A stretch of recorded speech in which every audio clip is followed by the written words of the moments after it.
Ya, selamat pagi semua. Jadi pertemuan kali ini kita akan membahas tentang teknik penyajian peta geologi. Nah, materi ini juga sudah saya upload di LMS. Kalau yang kemarin itu masih gabungan antara teknik penyajian peta geologi dan laporan. Nah, ini sudah saya pisah khusus untuk teknik penyajian petanya. Nanti minggu depan kita akan belajar tentang format laporan geologinya. Nah, teknik penyajian peta ini ada beberapa macam, gitu ya. Ada beberapa mulai dari yang zaman Belanda dulu, terus kemudian yang sampai nanti yang terbaru pakai SNI, terus dan juga nanti kita melihat format peta geologi yang ada di kita di jurusan teknik geologi.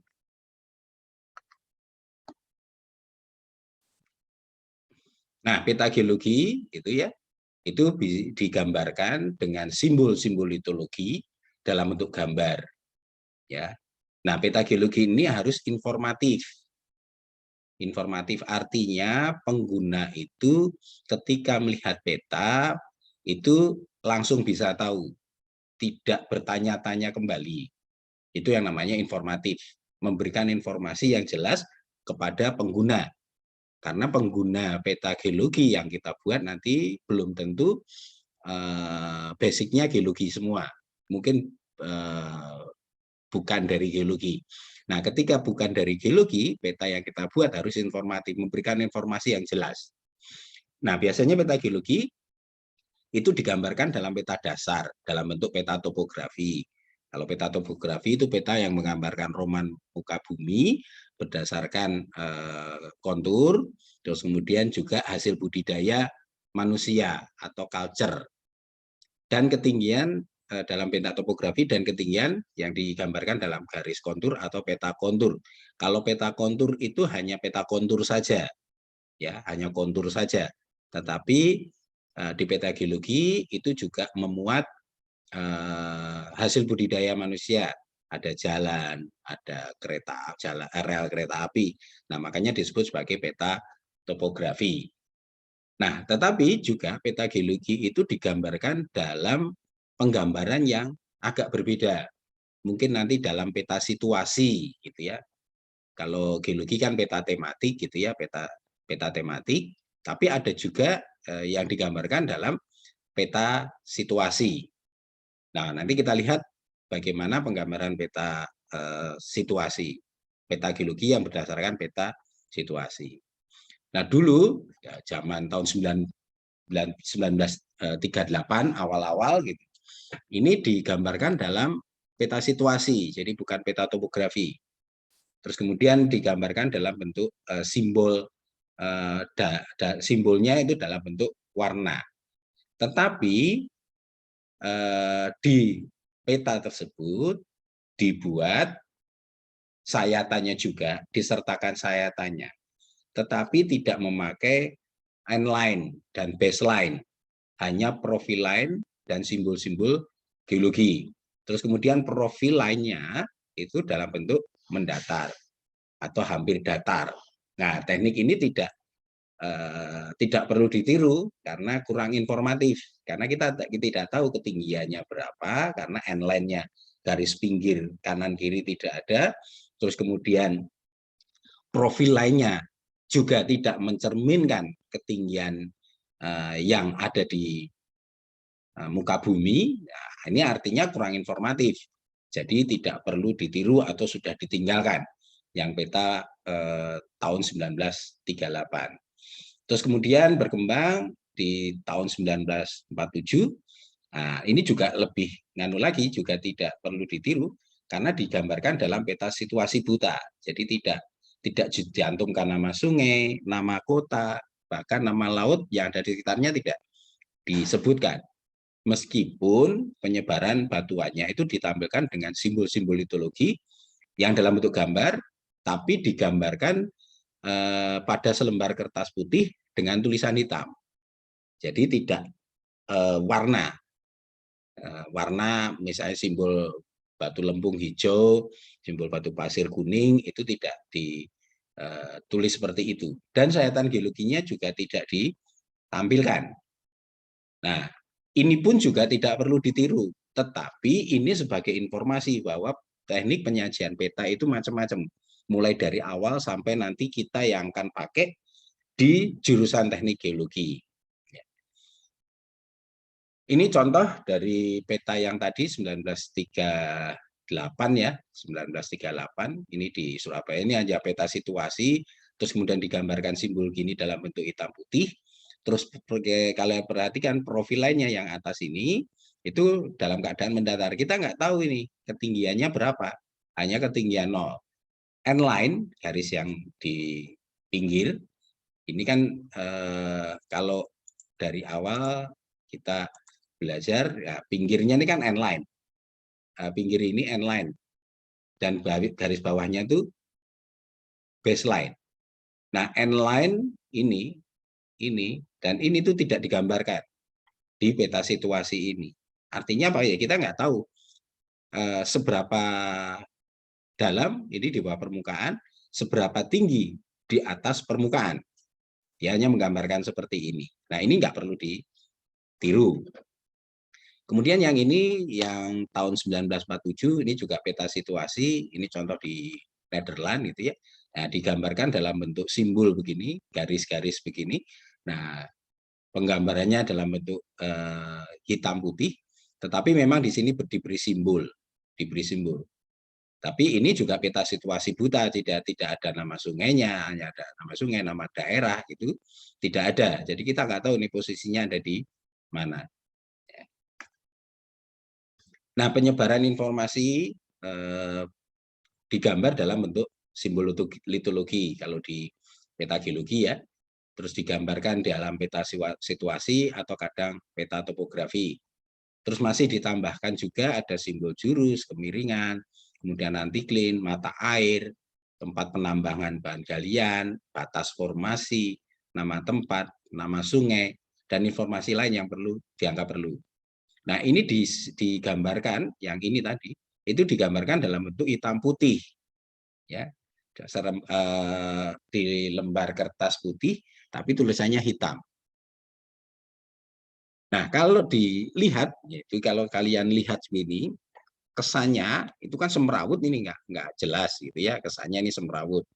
Terus tidak informatif gitu ya, karena tidak ada, ini ada posisi di mana, misalnya ini posisi di kota apa, di desa apa, tidak ada. Jadi ini tidak informatif ya. Jadi penyuguhan peta geologi dengan teknik penggambaran seperti itu tidak perlu lagi digunakan.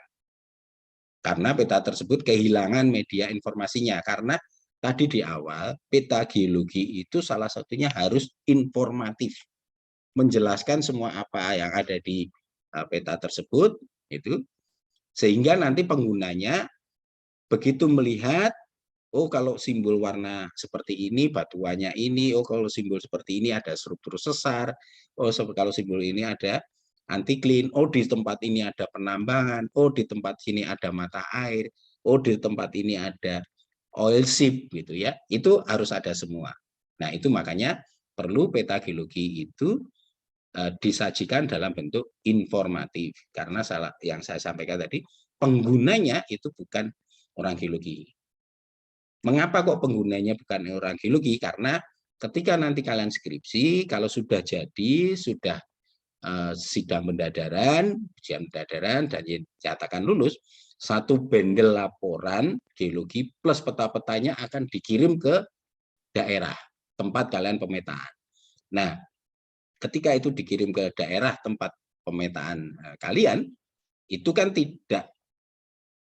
belum tentu di daerah tersebut ada orang geologinya. Kadang meskipun memang di tempat itu ada dinas ESDM misalnya. Nah, di dinas ESDM itu juga belum tentu orangnya orang geologi semua, ya. Karena kalau kita lihat pengalaman saya di lapangan itu orang SDM kadang ada orang pertanian, ada orang perkebunan yang memang basicnya bukan geologi, gitu ya. Makanya perlu yang informatif.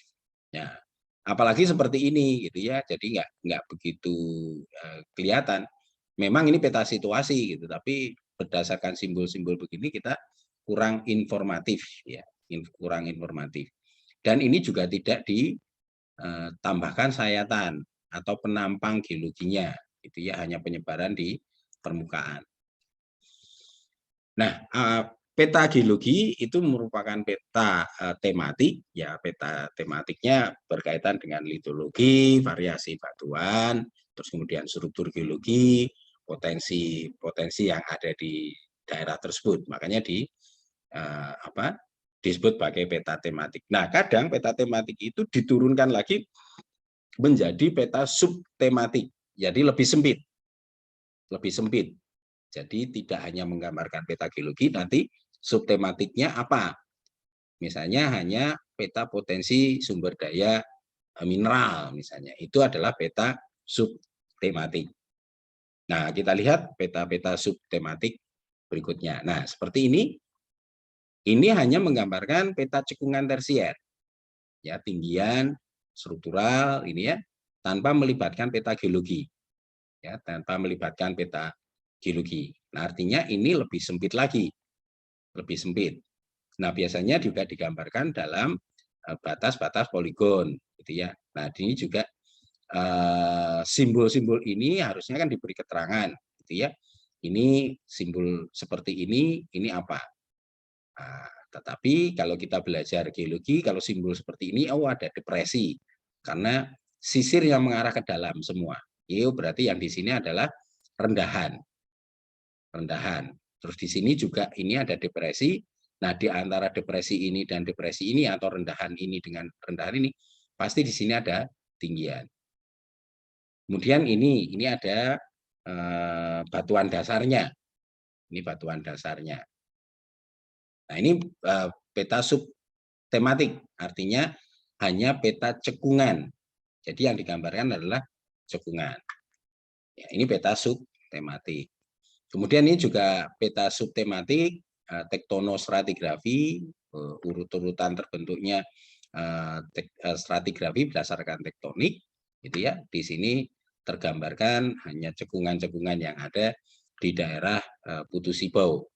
Nah, harusnya ini nanti diklopkan dengan peta geologi. Tetapi ketika subtematik ini ditambahkan dengan peta geologi, ada salah satu yang tenggelam. Tenggelam itu dalam artian tidak kelihatan.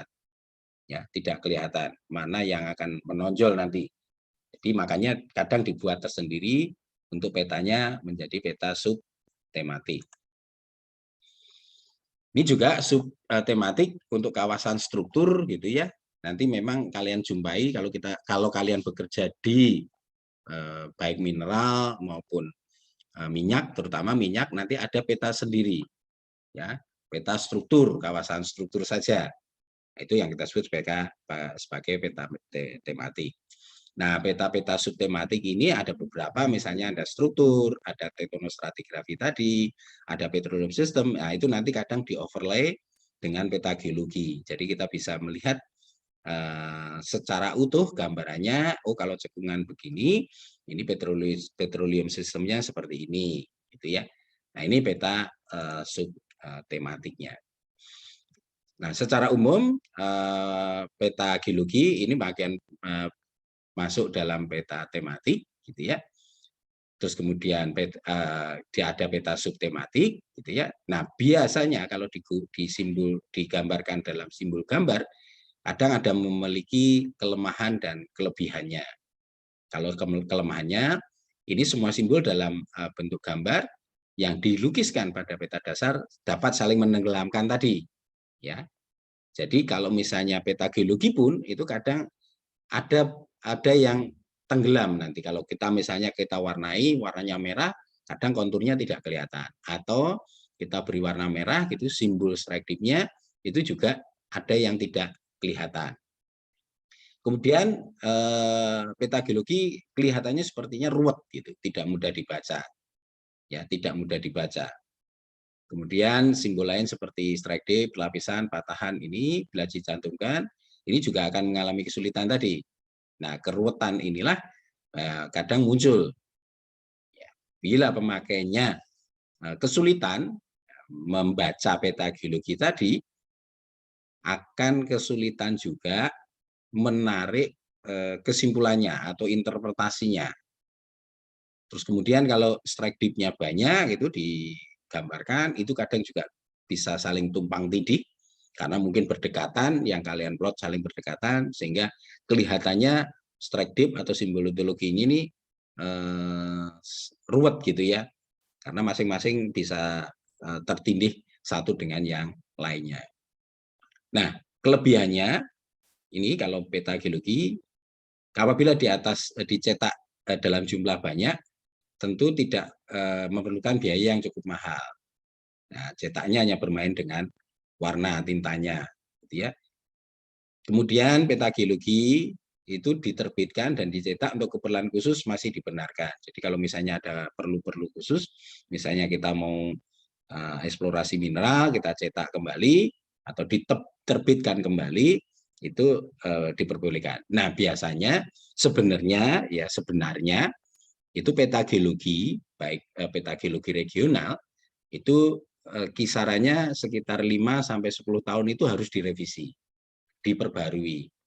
Karena muncul dalam waktu rentang waktu 5 sampai 10 tahun itu banyak singkapan-singkapan baru. Ketika ada singkapan baru, nanti akan juga interpretasinya akan berbeda kembali. Nah, di kita di jurusan teknik geologi juga gitu. Apabila daerah itu sudah dipetakan, akan tertutup selama 5 tahun. 5 tahun kemudian akan dibuka lagi. Ya, dengan harapan seperti itu. Kalau sudah 5 tahun, bentang alamnya sedikit agak berubah gitu. Ditemukan singkapan-singkapan baru, kalau singkapan baru interpretasi baru, sehingga penyebaran satuan batuannya atau formasinya bisa berubah kembali. Nah, variasi simbol litologi itu bisa dalam bentuk gambar dan simbol yang lainnya. Ya. Dalam bentuk gambar, simbol litologi nanti bisa saja simbol dalam bentuk gambar, misalnya begini, ini gambar ya. Kalau simbol begini, oh ini simbol batu lempung, misalnya.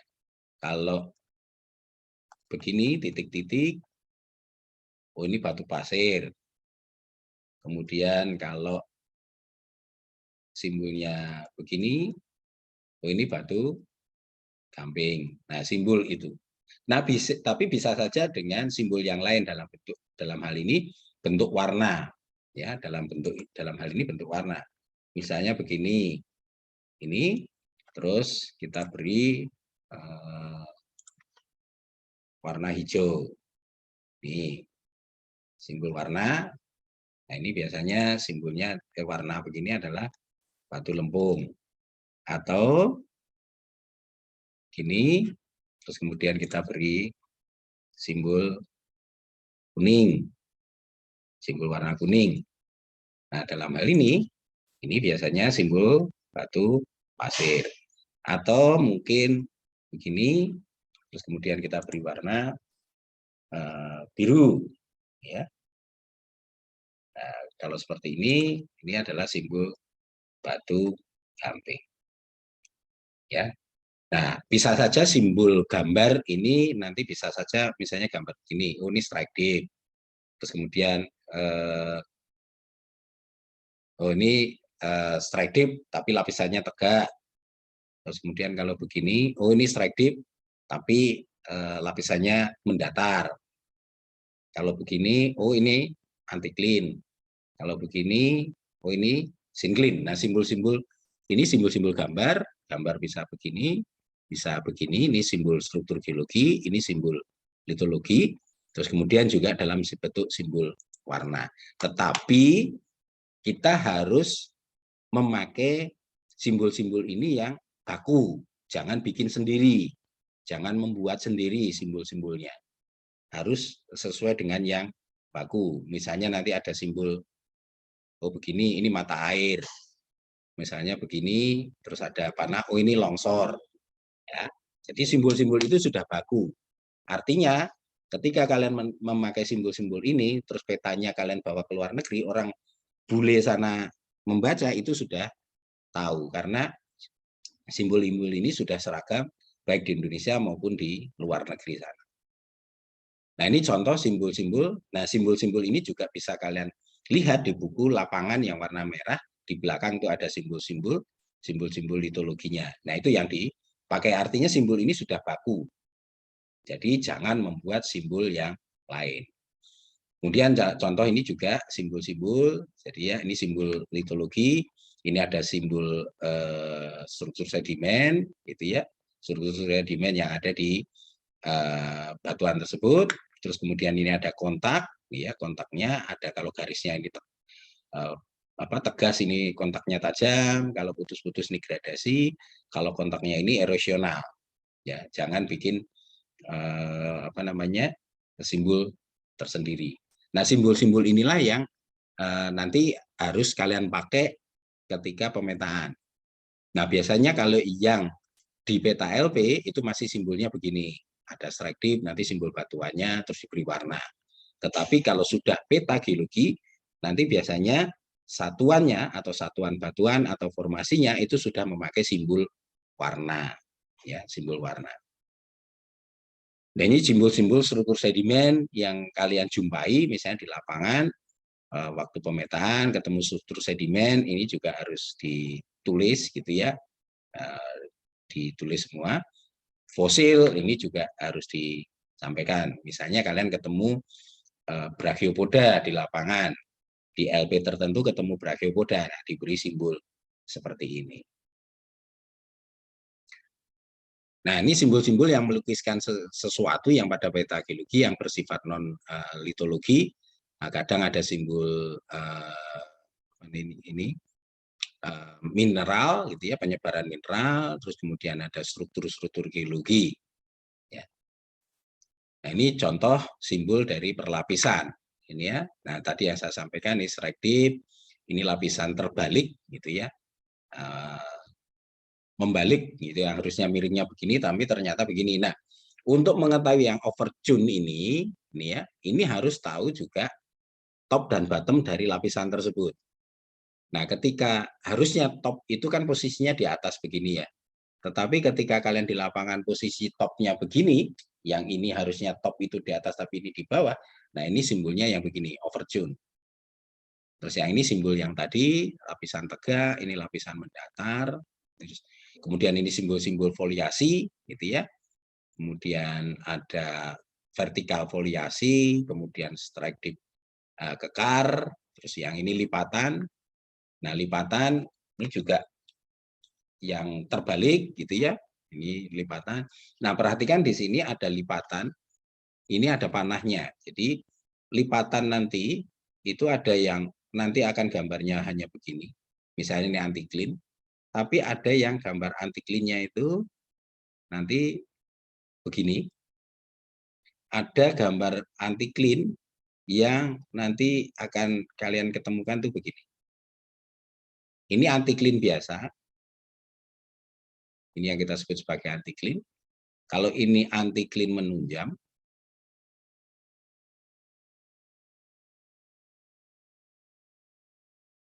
Nah, yang ini kubah. Karena miringnya 4 arah. Miringnya 1, 2, 3, 4. Anti-clean menunjam itu miringnya 3 arah. 1, 2, dan 3. Kalau anti-clean biasa ini 1 dan 2. Hanya 2 begini. Ya, jadi ini yang anti-clean biasa. Jadi kalian perhatikan kalau di lapangan nanti misalnya nih ya, ketemu strike dip begini, terus di sini ada strike dip begini, tetapi di sini ada strike dip begini. Nah, ini kan artinya miring 1, 2, 3. Nah, ini bisa saja nanti simbolnya akan begini, simbol anti-clean-nya. Tetapi kalau di lapangan nanti hanya ketemu begini gitu ya, ketemu strike dip-nya begini, ya ini hanya anti-clean biasa. Mungkin juga di lapangan nanti ketemu begini, ya strike dip, kemudian begini, nah di sini begini, nah ini yang tadi, ini miring ke sana, ya sana, ini kubah, atau dome,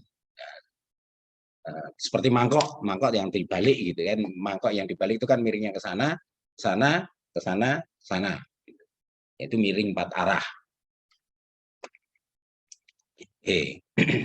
Kalau anti-clean miring 2 arah, kalau miring 1 arah ya strike dip biasa. Terus kemudian juga peta geologi itu digambarkan dengan warna. Nah, warna ya digambarkan dengan warna. Ini ada yang versi pakai pensil warna, gitu ya. Terus bisa di versi cetak warna atau di print. Nah, pensil warna bisa. Ini zaman-zaman saya dulu skripsi itu pakai pensil warna, tapi warna atau cat air ya, nah, cat air, pensil warna atau cat air.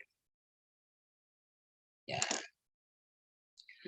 Ketika kita pakai pensil warna itu atau cat air, itu warnanya itu tidak boleh kalau kalian mewarnai pakai pensil warna atau cat air itu usahakan jangan tebal warnanya, karena nanti ada beberapa simbol strip batuan bisa hilang. Pensil warna ya sama pakai pensil warna itu. Pakai cat air itu ya pakai kita beli cat air yang satu set gitu untuk mewarnai. Nah, pensil warna ini ya kelemahannya nanti akan boros di pensil warna. Kita sering beli. Dulu zaman saya skripsi itu juga gitu. Ini boros. Pensil warnanya boros. Karena kita beli pensil warna itu harus satu set. Misalnya yang 12 warna. Padahal di peta geologi kita itu yang kita pakai hanya misalnya 3 warna. Warna coklat, warna kuning, misalnya warna hijau. Tetapi kita nggak bisa beli satuan. Satu pensil warna. Harus satu set. Nah, akhirnya boros. Dulu saya juga boros karena warnanya hanya biru, coklat, sama merah. Kemudian waktu itu saya dan teman-teman mengakalinya pakai bukan cat air waktu itu. Ini juga boros kalau nanti pakai cat air. Akhirnya beli pewarna roti, pewarna makanan. Jadi kalau kita ke toko bahan kue gitu ya, itu ada pewarna, itu pewarna makanan. Nah, saya beli itu. Agak murah. Waktu itu patungan dengan teman-teman. Kalau ada yang warna coklat, saya juga warna coklat. Nanti satu botol itu patungan harganya. Ya. Nah, tetapi kelemahannya ini, kelemahan menggunakan pensil warna atau cat warna ini akan lama mewarnainya. Ya, karena kalau kita nanti sudah kolokium butuh misalnya paling tidak 3 peta, itu kan lama mewarnai. Terus kalau pakai cat air itu juga lama, karena ketika kita memberikan warna pada peta dengan menggunakan cat air, kita tidak bisa memberikan warna di sebelahnya. Karena kalau belum kering, itu warnanya nanti kalau bahasa Jawanya itu melebar ke sebelahnya. Jadi bercampur, di batasnya itu akan bercampur. Nah, ini akan membutuhkan waktu yang lama. Ya, dulu makanya waktu saya skripsi itu konsultasi kalau petanya ada salah, ya ada revisi dari dosen, itu paling tidak kami zaman-zaman itu butuh waktu sekitar 2-3 hari untuk bisa lagi konsultasi peta. Ya, konsultasi peta. Terus kemudian, nah ini kelemahan yang saya sampaikan tadi, kelebihannya ya warnanya akan bagus gitu ya, bagus. Tetapi itu tadi akan lama. Terus kemudian kalau dengan cetak, nah itu cepat di print. Kalau sekarang dengan software, dengan aplikasi gitu ya, kalian bikin petanya di laptop, begitu sudah jadi, kemudian bisa kalian cetak. Nah, hanya saja itu harus permainan gradasi warna. Jangan sampai nanti warna yang kalian tampilkan di peta geologi itu menenggelamkan simbol-simbol yang lainnya. Strike-dip-nya nggak kelihatan, simbol misalnya gerakan massa atau longsor nggak kelihatan gitu ya, nggak kelihatan.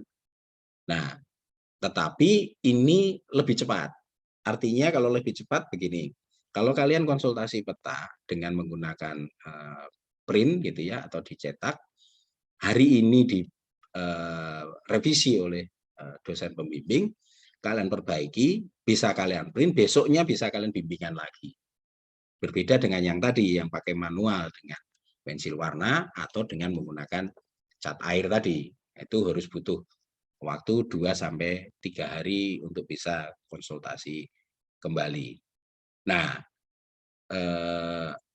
juga enaknya kalau pakai warna, gitu ya, meskipun misalnya di situ batuannya batuan beku semua kan warnanya merah, itu bisa dibuat dengan gradasi yang relatif lebih bagus.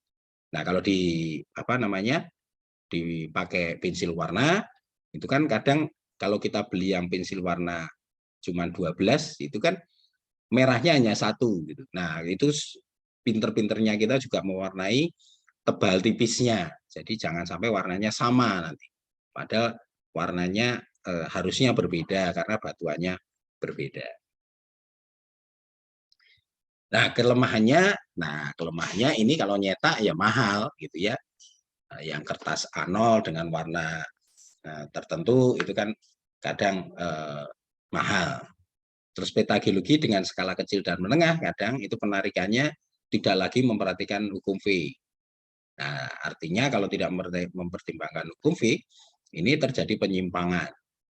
Nah, ini masih banyak dijumpai ketika narik batas satuan batuan itu rata-rata mengikuti garis kontur. Padahal kalau kita mengikuti hukum V, itu ya kalau di situ ada simbol strike dip, itu kan harusnya bukan mengikuti garis kontur. Kalau mengikuti garis kontur, kalau pakai hukum V, itu kan lapisannya mendatar. Nah, rata-rata masih seperti itu. Terus kemudian kelebihannya, nah itu tadi salah satunya bisa permainan gradasi warna, lebih menarik, mudah dibaca gitu ya. Terus kemudian tidak mudah luntur. Nah, kalau dipakai tadi cat air gitu ya atau pewarna roti, kalau kita sudah kering, ketetesan air itu akan menimbulkan bercak-bercak gitu. Jadi luntur. Ya, luntur. Ini penyajiannya bisa dalam bentuk cetak warna. Nah, kalau kita lihat formatnya, ya, format dari peta geologi itu dari SNI sudah memberikan standar. Ya, SNI 4691 tahun 1998 ini membuat layoutnya atau format peta geologi. Ini kalau menurut SNI ya, ini menurut SNI ada nomor 1 sampai nomor 14. Nomor 1 ini biasanya peta geologinya, terus kemudian nomor 2 ini instansi penerbitnya, yang ketiga ini nama lembar petanya ini. Terus kemudian nomor 4 ini korelasi, biasanya stratigrafinya. Terus yang ini adalah pemerian dari masing-masing formasi, ya, pemerian singkat batuan yang ada di formasi tersebut. Kemudian ini simbol-simbol, nah, simbol-simbol tadi. Jadi urutannya seperti itu. Ini ada simbol, nanti kalau ada antiklin ya ditulis di sini antiklin, ada struktur sesar, ada kekar, ini simbol-simbolnya di sini. Terus kemudian nomor 7, ini peta indeks pemetaan geologi. Jadi para pemetanya, peta indeksnya, terus yang pemetanya, dan penelaahannya. Ini di sini. Kemudian yang nomor 8, ini peta indeks lokasinya. Peta indeks itu peta yang menunjukkan daerah tersebut itu posisinya ada di mana. Itu yang kita sebut sebagai peta indeks. Terus kemudian ini ada penampang atau sayatan geologi. Terus nomor 10, ini sumber petanya. Jadi peta dasarnya ini sumbernya dari mana ini. Terus kemudian nomor 11 ini adalah deklinasi magnet peta, deklinasi magnet, utara magnet ya, deklinasi arah utara magnet, arah utara geografis dan utara sebenarnya. Ini posisinya di sini. Kemudian ini peta indeks, kalau di sini ada studinya tentang penginderaan jauh (GCPJ), nah di sini ditempatkan. Kemudian ini ada nama lembar petanya ini, terus kemudian nama pemetanya dan tahun penerbitnya di sini. Kemudian yang nomor 14 ini kalau ada kerjasama ya ditulis di sini. Ya, ini menurut format SNI 46. Jadi peta geologi yang terbitan Badan Geologi itu sudah mengikuti yang ini. Nanti kita lihat. Nah, ini contoh yang kanan, ini peta geologi, ini formatnya. Ya, kita perhatikan. Sebenarnya yang ini nomor 1, di sini nomor 1, ini peta geologinya. Terus yang ini nomor 2, ini adalah nama instansinya sebagai penerbit dari peta geologinya ini. Kemudian yang nomor 3 ini nama daerahnya. Ini ya, nomor 3 ini nomor 2, ini nomor 3. Terus yang ini adalah nomor 4. Yang ini pemerian singkatnya, ini nomor 5. Kemudian simbol-simbolnya, jadi keterangan-keterangan simbol ini nomor 6. Kemudian nomor 7 peta indeks gitu ya. Nah, peta indeks ini nomor 7. Kemudian peta lokasinya, oh ini peta indeksnya. Di sini juga ini 7, ini 8 ya. Terus kemudian yang ini bagian ini penampang geologi, ini nomor 9. Terus kemudian sumber petanya ini ya, peta dasar yang digunakan ini sumbernya dari mana? Ini nomor 10. Kemudian nomor 11 ini adalah deklinasi magnet yang ini nomor 10. Nomor 11, ini nomor 11. Ini nomor 11. Kemudian nomor 12 itu peta indeks penginderaan jauh yang ini. Ini nomor 12. Kemudian nomor 13 ini peta geologi lembar Yogyakarta, Jawa, ini ya. Terus sama pemetanya, ini nomor 13. Kemudian nomor 14, ini daftar istilah atau singkatan, ya di sini. Ini nomor 14. Artinya peta geologi yang diterbitkan oleh Badan Geologi atau P3G dulu, Pusat Penelitian dan Pemetaan Geologi, ini sudah mengikuti formatnya SNI. Ini. Nah, bagaimana dengan di kita? Di jurusan teknik geologi, formatnya bagaimana? Apakah mengikuti ini atau bagaimana? Pada prinsipnya hampir mirip dengan yang ini, tapi ada sedikit modifikasi. Ini contoh saya buat terkait dengan format atau tata letak peta geologi untuk skripsi di jurusan teknik geologi. Yang pertama ini petanya, peta geologi. Terus kemudian ini ada instansi dan logonya di sini. Terus kemudian ini ada judul, nomor peta, dan pemeta di sini. Kemudian nomor 4, ini legenda. Kalau tadi ini adalah korelasi ya, yang di sini korelasi satuan peta. Kalau yang di kita itu memakainya adalah legenda. Kemudian di sini nomor 5 ini ada skala grafis. Di sini tadi selain judul, nomor peta, pemeta, ini di sini adalah skala fraksi. 1:50.000. Kalau ini skala batang, skala grafis plus penunjuk interval konturnya. Kemudian nomor 6, ini keterangan simbol, ya keterangan simbol. Nanti perspektifnya, jurus dan kemiringan, sesarnya, anti-clean kalau ada ditulis di sini. Kemudian nomor 7 urutannya, ini pembagian lembar peta RPI-nya. Posisinya dari lembar RPI, kalian ada di mana. Terus yang nomor 8 ini adalah deklinasi magnetik. Ada utara geografi, utara sebenarnya, dan utara magnetik di sini. Terus di sini, yang di nomor 9, ini pembagian administrasi daerahnya. Kalian pemetaan ini masuk kabupaten mana, misalnya kabupaten mana, atau kecamatan mana, atau provinsi mana. Mungkin kalian pemetaan ini masuk 2 provinsi, misalnya. Provinsi A dan B, misalnya Provinsi Jawa Tengah dan DIY, atau Provinsi Jawa Tengah dan Jawa Timur. Dia ada pembagian administrasi batas-batasnya di sini. Nah, di bawahnya ini ada penampang atau sayatan geologinya. Nah, baru yang pojok kanan ini adalah peta indeks lokasi penelitian. Lokasi penelitian kalian itu kalau di peta itu di mana penunjuknya. Nah, kita lihat ini ya di kita. Ya, ini contoh, ini saya ambil dari kakak kelas kalian. Yang ini nomor 1 peta geologinya. Terus yang ini instansi dan logo, ini nomor 2.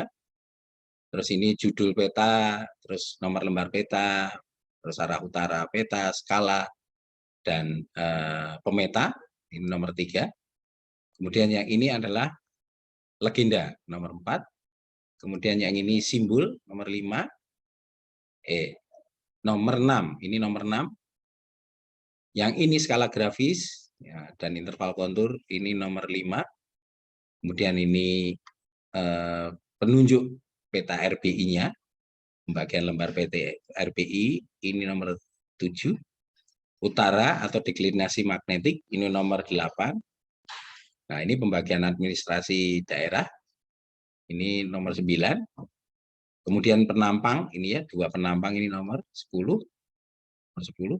Nah, ini peta indeksnya. Jadi sebenarnya posisinya ada di mana? Bisa besarkan biar kelihatan.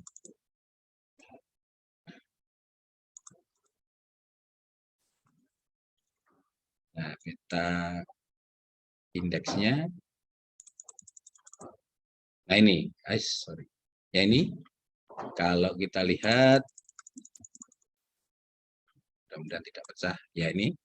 Jadi peta indeks itu peta yang menunjukkan lokasi pemetaan kalian di mana. Dihitung dari Jogja, karena base-nya adalah Jogja. Jadi ini rutenya, terus kemudian ini lokasinya, kotak merah ini. Nah, ini yang kita sebut sebagai peta indeks lokasi penelitiannya. Ini kalau di kita di jurusan teknik geologi, ya formatnya seperti ini, ya hampir mirip dengan SNI ini, tapi kalau SNI tidak ada, kita tidak ada yang nomor 2 dan nomor 3-nya. Jadi posisinya sudah ikuti. Nah, inilah yang jadi acuan nanti kalau kalian skripsi. Jadi formatnya atau layoutnya atau tata letak petanya harus seperti ini. Ya, jangan dibalik-balik posisinya. Dan ini referensinya. Jadi tadi penyusunan peta geologi SNI, terus ini yang tadi tambahan peta penyajian peta yang peta situasi tadi, terus buku dari Pak Prof. Sukandarumidi, terus kemudian ini ada Raharjo Sukandarumidi. Baik, itu yang bisa saya sampaikan terkait dengan teknik penyajian peta.